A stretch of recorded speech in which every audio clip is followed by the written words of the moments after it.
que aquí a la nostra ciutat sempre tindràs una ciutat d'acollida com és l'Hospitalet.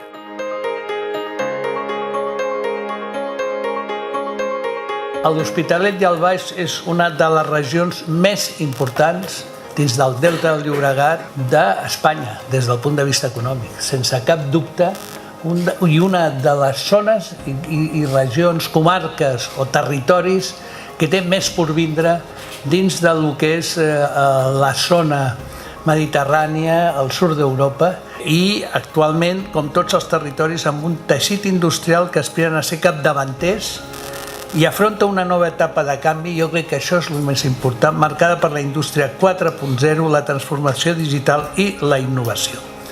I aquest és un aspecte clau perquè és un dels reptes més importants del segle XXI.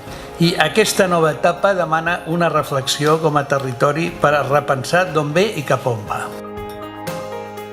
Tot el que siguin aliances empresarials amb un model d'integració territorial i col·laboració entre el món públic i privat són importantíssims. I comencem per la Rosa Fiol. El que l'alcaldessa sempre ens havia espolejat a fer, de sumar aquí a Hospitalet, ha sigut sempre, hem anat de la mà i hem fet moltes activitats conjuntes en benefici de totes les empreses i de l'àmbit econòmic.